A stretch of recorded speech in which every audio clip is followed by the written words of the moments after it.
Excellence Madame la ministre d'État, ministre des Affaires étrangères, merci de l'honneur que vous nous faites en nous accordant cette interview quelques heures après l'entérinement de l'accord de paix économique entre les deux chefs d'État. Nous avons cité Félix Antoine Tshisekedi Tshilombo de la République démocratique du Congo et Paul Kagame du Rwanda. Vous avez été au front diplomatique depuis avril, le 27 juin, l'accord de principe qui a été signé. Aujourd'hui, le 4 décembre 2025, c'est l'entérinement ou l'endossement de cet accord de paix économique signé le 27 juin dernier.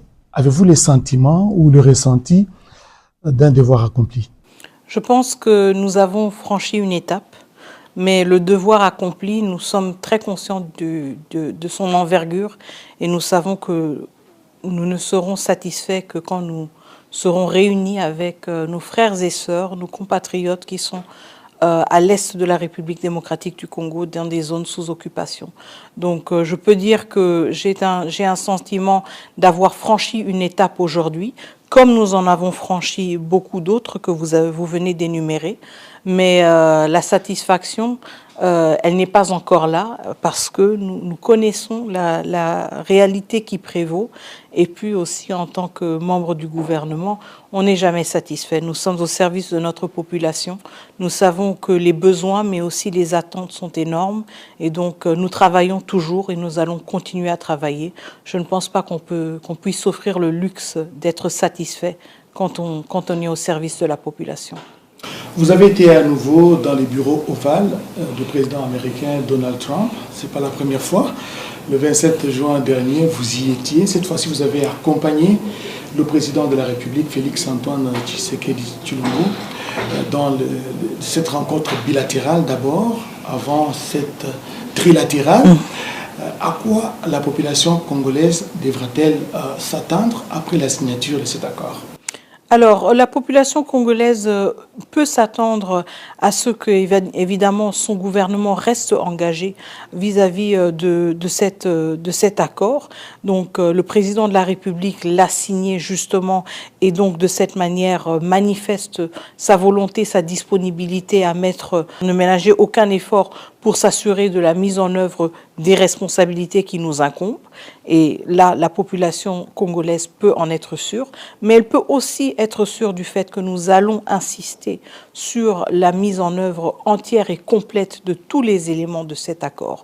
Donc pas seulement les éléments qui nous engagent nous, mais ceux qui engagent aussi les autres parties. Et je voudrais juste revenir sur un point important que vous avez évoqué au début, quand vous avez parlé de la signature de l'accord par le président de la République démocratique du Congo et le président du Rwanda. Il faut aussi rappeler que c'est un accord qui a été signé plutôt par 3 chefs d'État, à savoir celui de la République démocratique du Congo, celui du Rwanda, mais aussi celui des États-Unis d'Amérique. Le président américain, c'est juste celui de la médiation. Mais justement.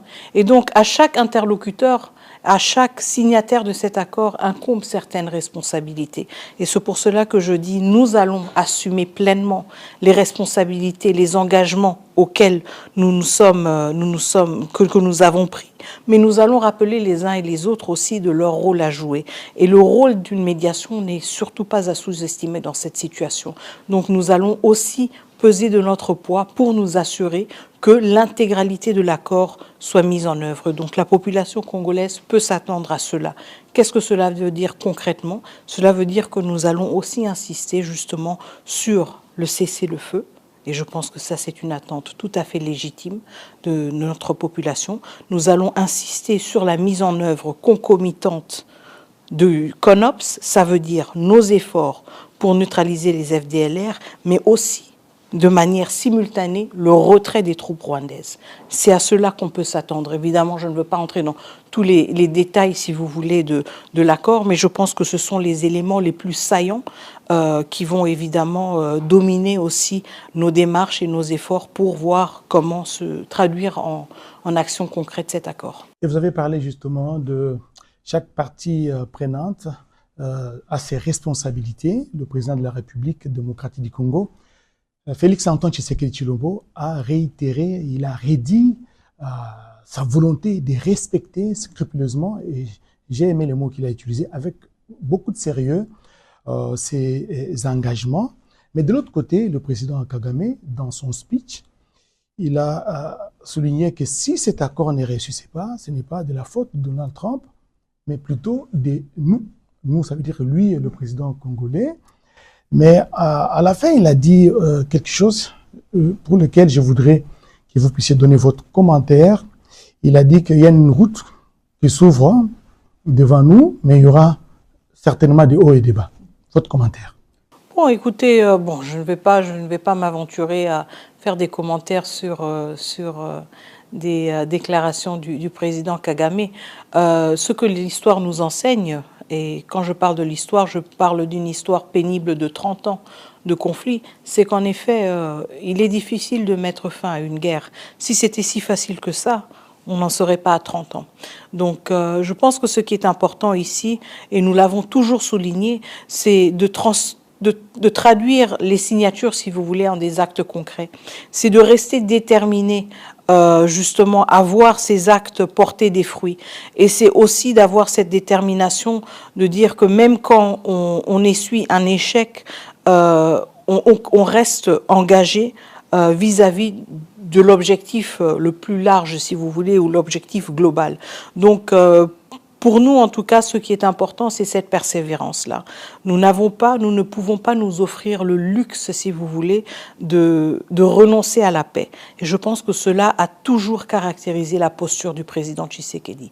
Il faut quand même souligner que depuis qu'il est à la tête de la République démocratique du Congo, il n'a ménagé aucun effort pour justement mettre fin à l'instabilité, pour justement mettre fin au manque de cohésion régionale qui caractérise parfois la région des Grands Lacs.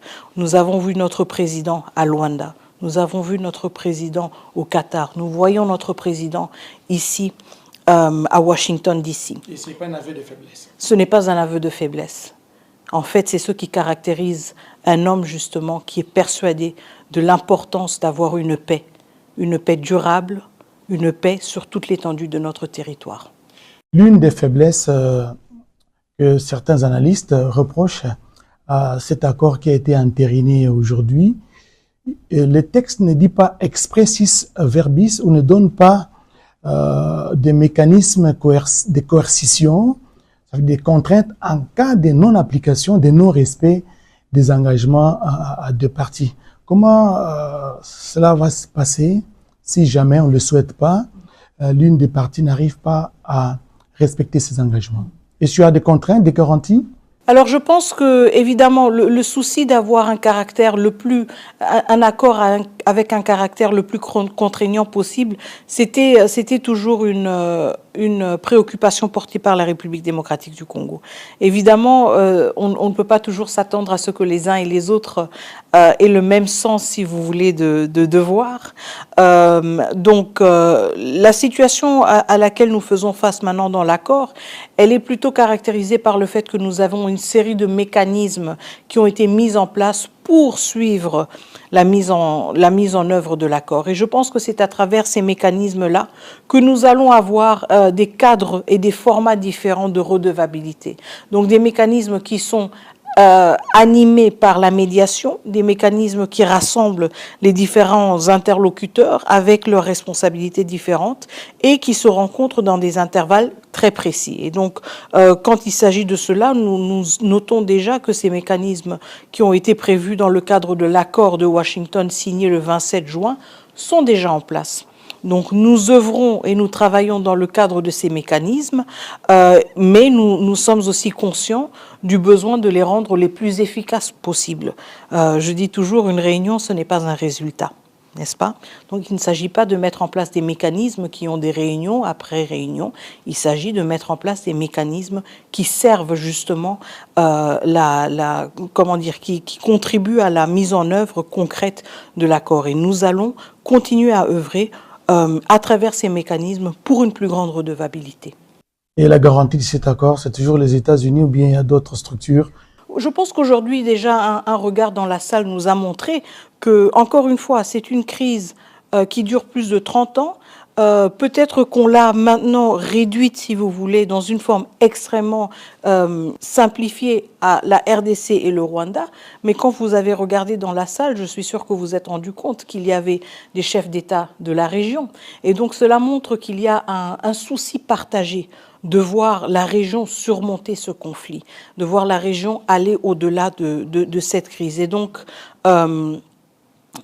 je ne pense pas que c'est uniquement, si vous voulez, une question des États-Unis. Il s'agit d'un environnement propice, avec des alliés, avec des pays concernés par la paix, qui vont aussi peser de leur poids. Nous sommes extrêmement reconnaissants pour le rôle joué par l'Union africaine, par exemple, jusqu'à présent, dans le cadre des efforts pour sortir de la crise. Madame la ministre, nous sommes en train de terminer cet entretien.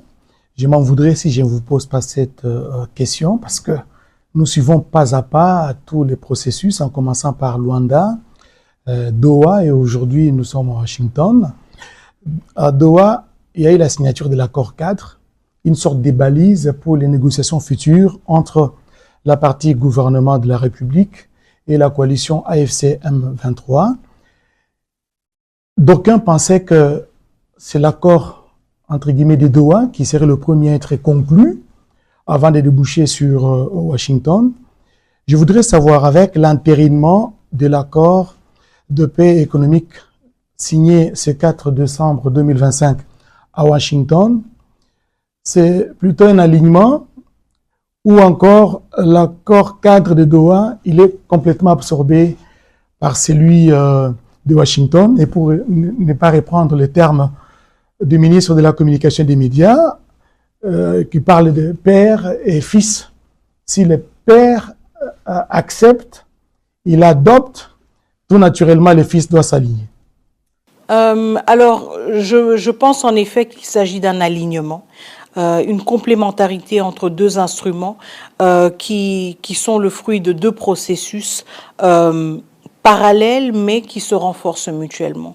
Donc, moi, je voudrais insister sur le fait que, certes, les uns et les autres avaient peut-être l'attente que le processus de Doha soit parachevé avant celui de Washington. Je pense que ce qui est l'essentiel ici, est justement de voir ces deux processus atteindre leurs objectifs respectifs et justement voir comment les deux processus sont alignés les uns aux autres, et je pense que c'est le cas, et se complètent mutuellement. Les habitants des Goma, Bukavu, donc des zones occupées par la coalition AFC M23, qui bénéficie d'ailleurs du soutien du Rwanda, tous les rapports des Nations Unies, des experts des Nations Unies l'ont démontré clairement. Madame la ministre, il y a beaucoup d'attentes. Cet accord qui a été entériné aujourd'hui a suscité beaucoup d'attentes et d'espoir au sein de cette population. Est-ce que vous avez un message particulier à adresser à ces populations résilientes qui n'attendent que la réunification du pays, les retours de la paix dans la région et dans la partie orientale de la RDC? Vous avez dit un mot très important. Une population résiliente, et je pense que le premier message que nous avons, c'est un message d'un profond respect vis-à-vis de nos compatriotes qui vivent et traversent des moments extrêmement pénibles, mais qui le font avec dignité, avec courage et avec résilience. Donc tout d'abord, nous exprimons notre respect, nous exprimons aussi notre compassion, notre empathie pour toutes ces souffrances que ces populations sont en train de traverser, et ce, dans une situation où nous, en tant que gouvernement, voudrions être plus proches d'eux. Le troisième message, c'est que même si nous ne sommes pas physiquement à leur côté, nous les portons dans nos cœurs, nous les portons dans nos esprits tous les jours. Nous sommes aux côtés de la population de la population congolaise dans les zones occupées, et ceci est la première préoccupation de notre gouvernement. Nous ne ménageons aucun effort pour œuvrer vers une réunification rapide de notre territoire. Nous n'avons qu'un souhait, c'est d'être réunis avec nos frères et sœurs de l'Est. Et je vous dis que ce jour, chaque jour, nous nous en rapprochons de plus en plus. Nous sommes reconnaissants pour votre courage qui nous inspire, et nous allons continuer à œuvrer pour que ce jour vienne plus vite que possible. Madame la ministre d'État, ministre des Affaires étrangères, Thérèse Kaikwamba Wagner, nous vous disons sincèrement merci pour cette interview exclusive que vous avez daigné accorder à la radio-télévision nationale congolaise. Je sais que la matière est complexe.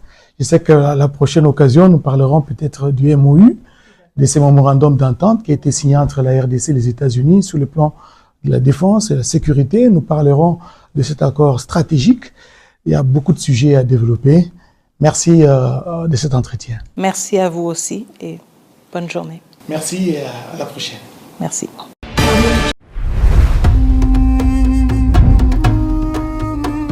Dans le Congo profond, souffle un nouveau vent de mutation socio-économique dans les territoires longtemps oubliés grâce à l'électrification rurale. La mise en œuvre des projets d'électrification pilotés par l'ANSER apporte aujourd'hui un changement réel, donnant vie à la vision du président de la République, chef de l'État, Félix-Antoine Tshisekedi. Garantir l'accès aux services de base pour chaque Congolais, où qu'il se trouve. Dans la province du Kasaï, cet engagement prend forme à Louébo. Sous l'impulsion du ministre des Ressources hydrauliques et de l'électricité, son Excellence Aimé Molendo Sakombi, le territoire de Louébo tourne définitivement la page des années de précarité énergétique. Sur le terrain, le directeur général de l'ANSER, Cyprien Musimar, supervise personnellement le projet d'électrification, désormais entièrement installé, avec une capacité de 400 kW crête et un dispositif d'éclairage public totalement opérationnel. Aujourd'hui en phase d'essai technique, cette infrastructure marque déjà une véritable transformation dans le quotidien des habitants. Les visages des bénéficiaires témoignent mieux que des mots. Dingele président wetu twasikijile wabunyi bwa malumi mpaji mutu enzele katuvutu tekemene bito kajitu katuji munutu etu ninzembwe tu munutu sukule bilambu mubintu byabatoko bituvu twanviye kubule tukatuji munu byetu tetu mulwebulwe tumali butuji kuchinsasa butuji myaba matunga makwabu tutwele président wetu twasikijile wabunyi bwa biji mutu enzele bimpe mwinde bekisenga mabiloko ebele pona banotumba misala na mulini siko na moni batie biso bakura on a sepeli nazosoma biso batorche na bapilite fati beton merci mingi tosepeli mana pona mokonzi ya mboka kado ya pesi biso tosepeli makasi po batarife biso nanu te tokomi kona koutilize yango bapesi biso 3 mois gratuits. L'électricité change tout. ANSER pour un nouveau jour sur la RDC.